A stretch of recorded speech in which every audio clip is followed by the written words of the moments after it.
Good evening, everybody. For some reason, it wouldn't let me play the intro video, so no Power Thetans today. I do apologise. I was looking forward to that. It's been a while.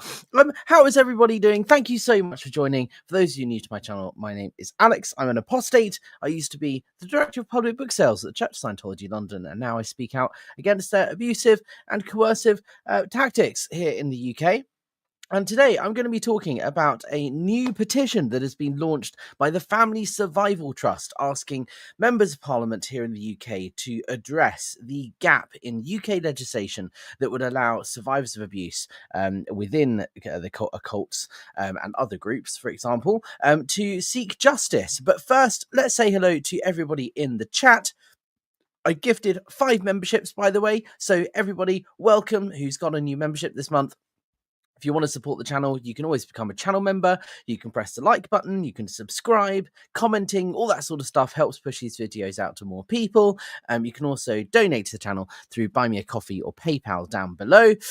Petrie Na is here. Good evening, guys and gals. It's got hot here in Reading again. Yes, it is boiling hot here in the UK at the moment. Golden Astro Cat is here saying, evening all, hello. We've also got Becky, Big Brother fan, good evening, hello. Thank you so much for joining. And we have Tom Mortishire Smith saying, howdy, long time lurker, first time chatter. Well, welcome to the chat. Thank you so much for joining and welcome. Good to see so many familiar faces. Okay, let's share the screen. This is the Family Survival Trust, which is a charity here in the UK that helps survivors of cults and people who have been in high control groups to set up new lives and, mental health support, all that sort of stuff that they need. They provide that here in the UK, and I've been working very closely with them over the last few months, and it's been fantastic to be a part of this campaign. And here is the petition to all UK MPs, and it says, please change the law to make sure that leaders of groups that use coercive control to manipulate their followers, like cults, can be punished and prevented from doing more harm in the future. More information. Coercively controlling groups include religious cults, but can be non-religious, such as political groups. For example, some far-right extremist groups, personal development and wellness outfits, and yoga groups. There are also individual examples of this abuse, such as between therapists and clients. People affected by these groups have experienced sexual and physical abuse, financial exploitation, and long-term psychological harms affecting mental and physical health. Children who have grown up in these groups often experience lasting consequences from trauma, missed education, and other forms of abuse. Coercive control laws already recognise the forms of abuse which occur within these groups, but because the laws only apply in domestic and intimate settings, it is rare to secure a prosecution, leaving abusers free to abuse again. Widening the law to ensure that leaders of groups, as well as offenders within domestic contexts, could be prosecuted would stop more of them doing harm. And here's the information that you need to sign: just your name, your email, your postcode, and your phone number. And then there's obviously the data protection links and clicks and so on that you need to do if you want to sign the petition. Now, a little bit more context. The Serious Crime Act 2015 came into force and actually made coercive control itself a breach of the law. It made it illegal to coercively control someone, use coercion in that way. However, it applies only to the close family and personal relationships you have within a domestic setting.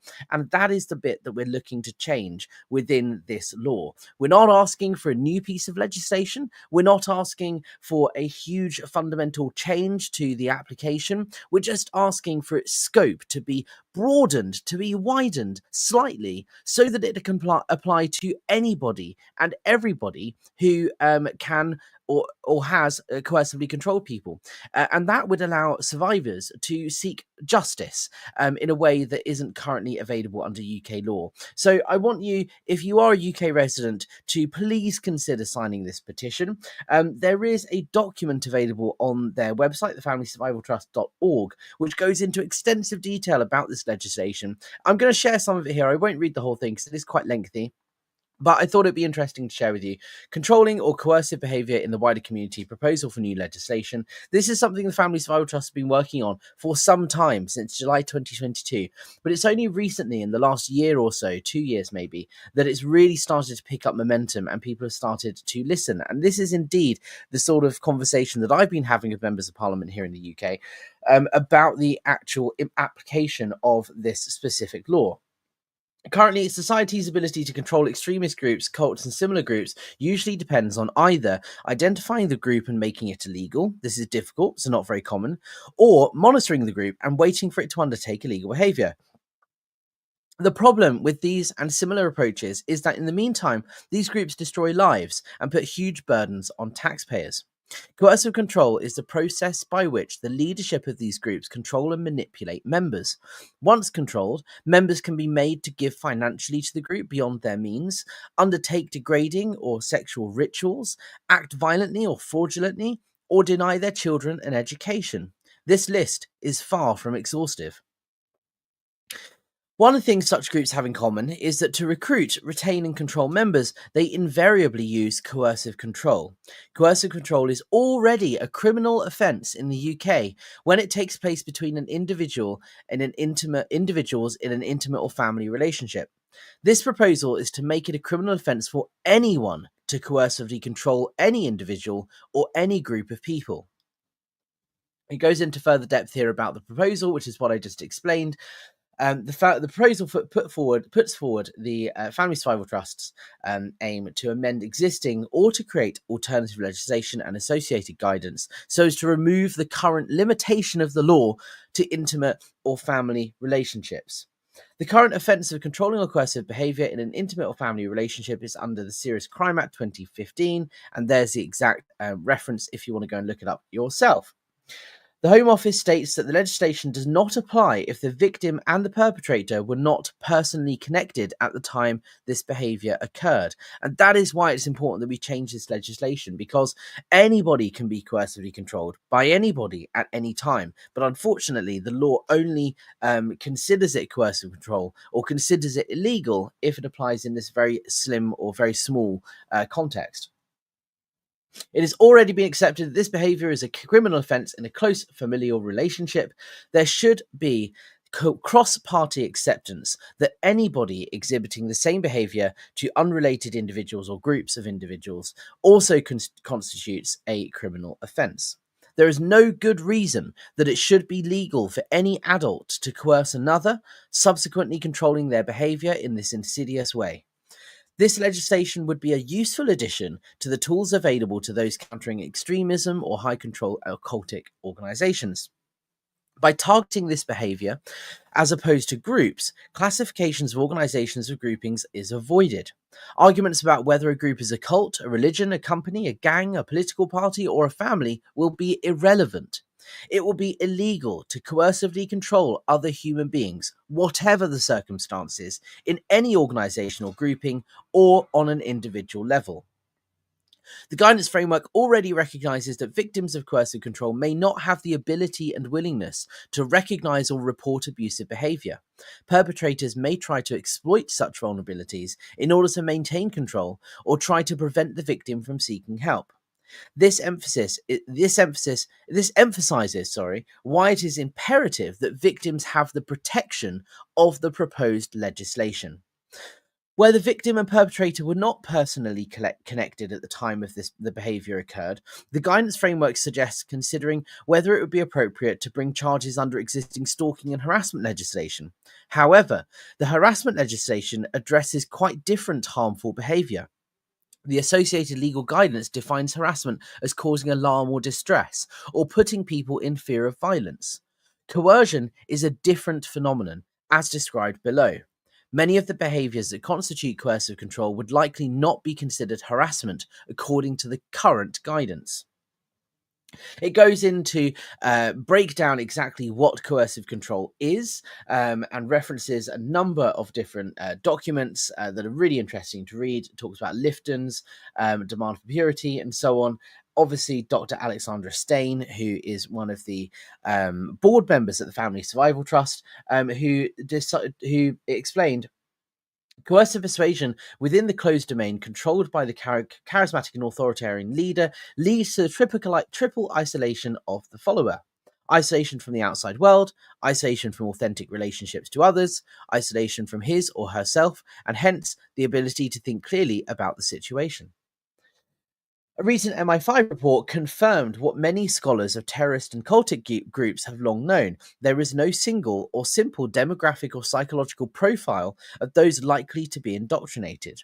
From the adherents of David Koresh and Jim Jones, who followed or were forced to follow their leaders to their deaths, to contemporary suicide bombers, and to highly controlling personal growth groups, a range of persons across nationalities, age, class, and racial categories have been successfully manipulated to act against their own survival interests.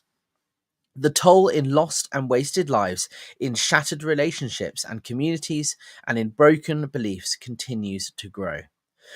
So I would recommend reading this. It goes on to talk about children as well and the impact that coercive control can have on children and young people, referencing Yanya Lalich, who is another well-respected scholar in this field.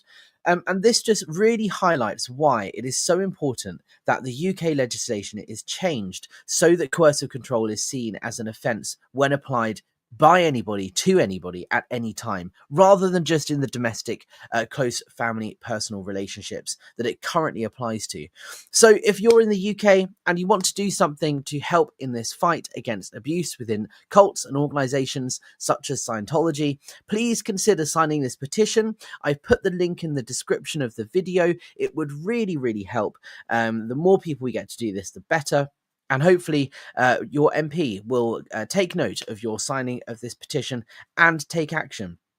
If you want to write to your Member of Parliament separately, you can also do that. Please write to your local representative. They are elected to represent you and your views. So I would highly recommend writing to your MP and saying, hey, would you consider backing this proposal to amend the existing legislation on coercive control? And let's see what they say. The worst they can say is no. But so far, from my experience, anybody that I've spoken to that is in government is more than willing to, at the very least, consider backing the application for an amendment to this legislation. And that is why it is important we get more and more people to say, hey, I care about this. Hey, this is important to me. And this is why I want this changed. So that's the main UK news. I also want to bring to your attention some Australia news. As many of you know, the Church of Scientology is registered in the UK through an Australian registered corporation known as the Church of Scientology Religious Education College Incorporated. What a mouthful, COSRECI for short. So all of their UK operations are funneled through an Australian registered entity. They are registered as an overseas entity that does business exclusively abroad, i.e. the United Kingdom. And my understanding is they do this to avoid paying tax. They also take out vast sums of money in the form of loans that they take out from Church of Scientology International and other overseas entities that they then have to pay back with interest, so that it looks like they're not making any profit. Because in the UK, they're not considered a charity. Therefore, they have to pay 20% corporation tax on their profits. So the less profit they can show, the better it is for them financially. So they take out these huge loans from related organizations so that they can pay them back and say, hey, we've had a big loan to pay back, and therefore we haven't made any money this year, even though their turnover is like 20, 30, 40 million dollars a year. Scientology in the UK is currently $100 million in debt to its UK counterparts, and it is all being funneled through an Australian registered entity.